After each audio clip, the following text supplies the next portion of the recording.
mengapa saya baru bisa menyempatkan diri saya bertemu dengan teman-teman ini pada hari ini, karena ada jadwal sidang kode etik yang harus dihadiri, ya. Sebab karena saya sebagai pengadu yang melaporkan tentang adanya seorang advokat melanggar ketentuan kode etik yang dianggap melanggar itu, maka saya bersama teman-teman untuk maju ke persidangan Dewan Kehormatan. Tadi saya sudah sidang, ya, dan disaksikan juga sama teman-teman saya juga. Ditanya juga oleh Dewan Kehormatan, Dewan Pengawas, sebatas apa yang diadukan dan mengapa harus diadukan. Nah, saya menjelaskan rincian mengapa saya harus laporkan. Karena seorang pengacara itu harus jelas dan tegas dan bertanggung jawab. Tanpa adanya suatu orang hukum yang bisa melakukan dengan seenaknya atau melanggar terhadap rambu-rambu kode etik, saya langsung laporkan karena akan dampak, ya, dampak merugikan kepada baik diri saya maupun nantinya kepada teman-teman saya advokat yang lain. Nah, tadi saya sudah sidang, dipanggil secara resmi, ya, tertulis.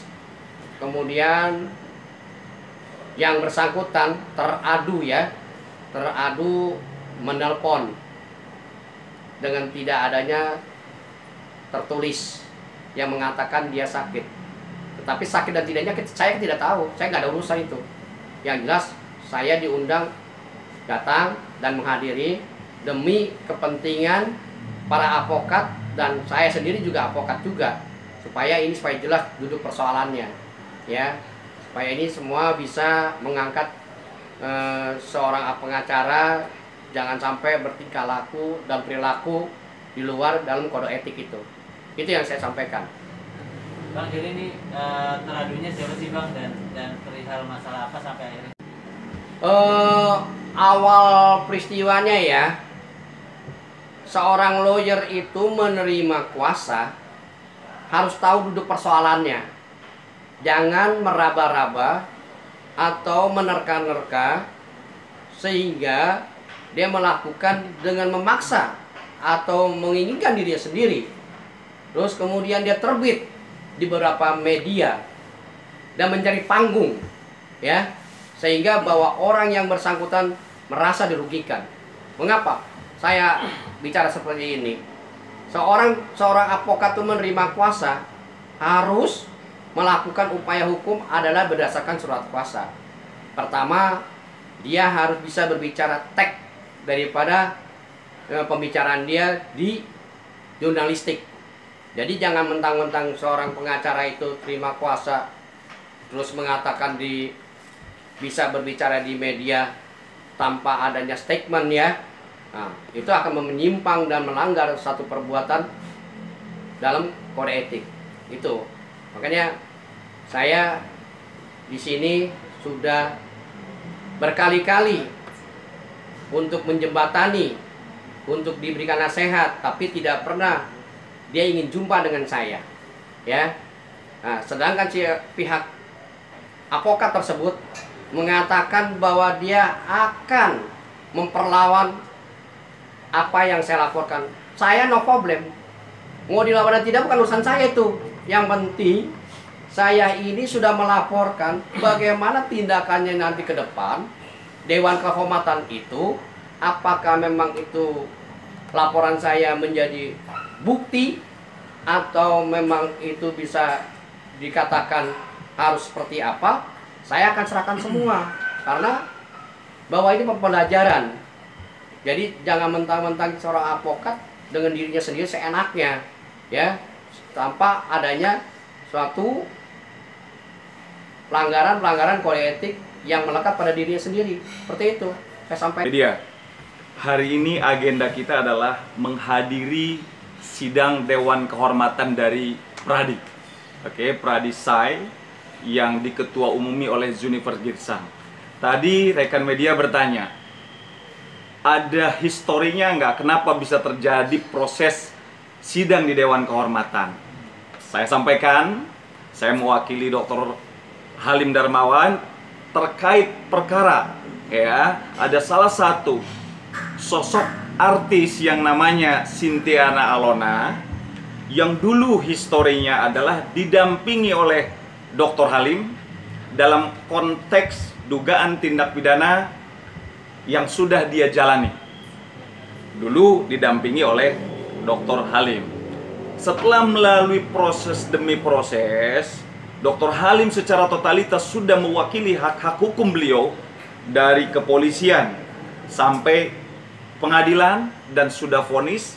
Kemudian muncul persoalan baru, ya, seakan-akan bahwa Dr. Halim ketika mendampingi Sintiana Alona, ya, dia tidak bekerja dengan baik, bahkan diduga melakukan satu tindak pidana penipuan dan penggelapan uangnya beliau.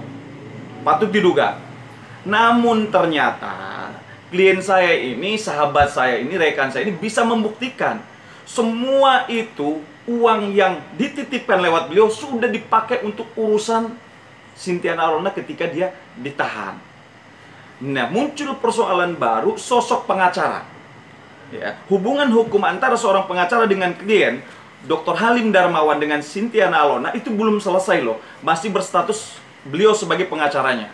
Nah, di sini ketika ada sosok pengacara baru yang notabene adalah masih mendampingi Sintiana Alona, dia tidak konfirmasi ke pengacara lama, dalam hal ini adalah rekan saya Dr. Halim, maka disitulah pelanggaran kode etik yang pertama.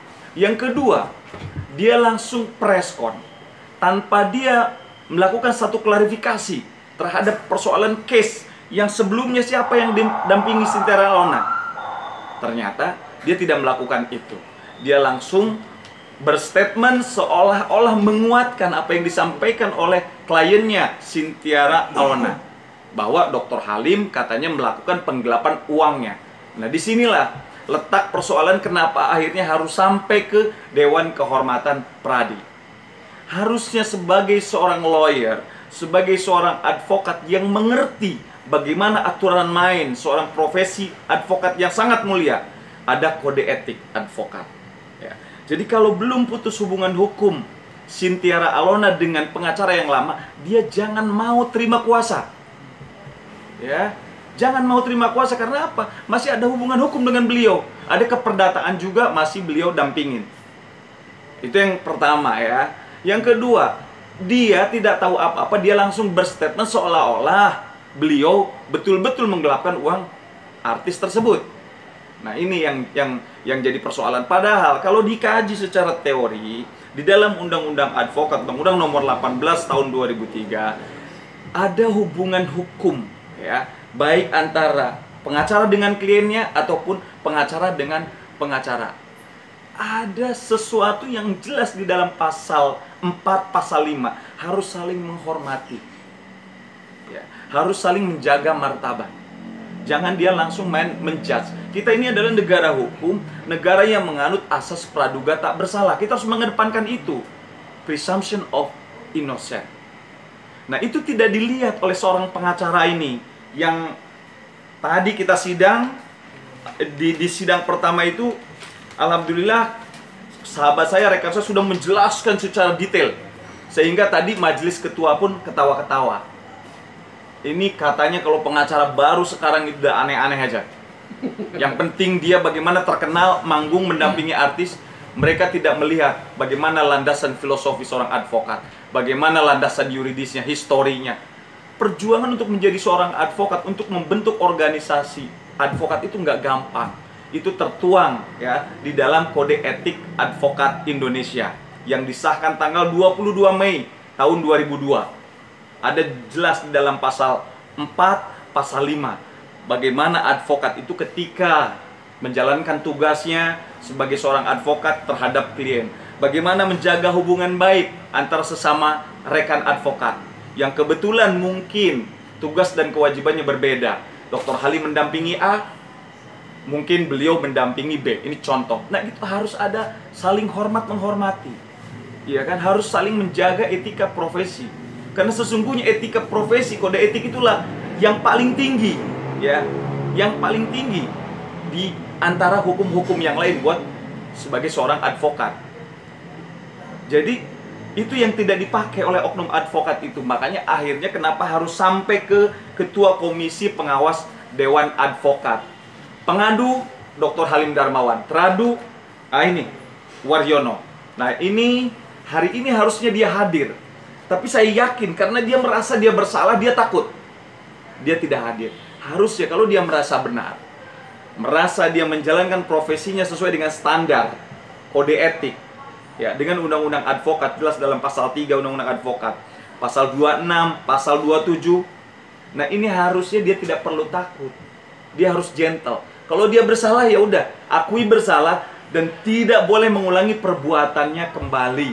Karena apa? Kalau dia terus-terusan tidak kita proses secara etik di Dewan Pengawas, di Dewan Kehormatan, dikhawatirkan, ya, para advokat-advokat muda yang tidak paham tentang etika profesi, dia akan terus-terusan seperti itu, akan membuat presiden buruk, ya, akan membuat presiden buruk di organisasi advokat yang nyata bahwa advokat itu adalah profesi yang sangat mulia. Nah, ini jelasnya saudara-saudara bisa datang ke Polres Tangerang, ya, karena kami sudah lakukan upaya hukum somasi 2 kali, tapi tidak pernah ditanggapi sama yang bersangkutan. Akhirnya waktu itu sudah habis, kita membuat LP per tanggal 11 September 2002 di Polres Tangerang, ya, karena kita udah kasih waktu untuk mereka tanggung jawab apa yang disampaikan di media. Itu tidak benar, makanya kita langsung buat LP. Jadi secara warga negara yang baik, harusnya kan ada lembaganya, ada lembaga siapa yang memeriksa, kan gitu.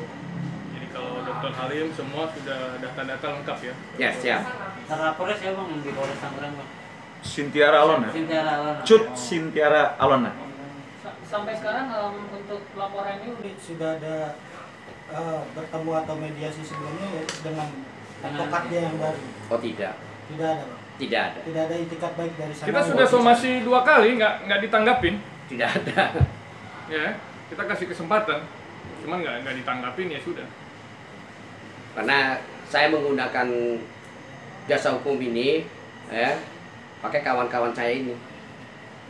Jadi saya sering bertanya konfirmasi apakah somasi itu dijawab atau tidak.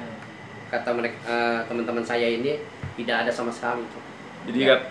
karena Terserah. dengan adanya statement yang disampaikan oleh pengacaranya Sintiara Alona yang baru, itu jelas kan menyerang kehormatan, ya. Jadi kredibilitas beliau sebagai seorang lawyer top namanya jelek nih. Seolah-olah itu benar. Makanya sebagai hak jawab, ya, kemudian kami juga punya hak hukum. Tentunya Dr. Halim menunjuk kami untuk melaporkan Sintiara Alona ini karena dia adalah aktornya. Kenapa ada pengacaranya bicara? Karena memang ada aktornya. Sehingga kalau aktornya kita laporkan di kepolisian, ya. Tetapi kalau pengacaranya kita laporkan di Dewan Etik. Itu aja. Jadi Sintiara Alona kami patut, ya, diduga telah melakukan pencemaran nama baiknya Dr. Halim.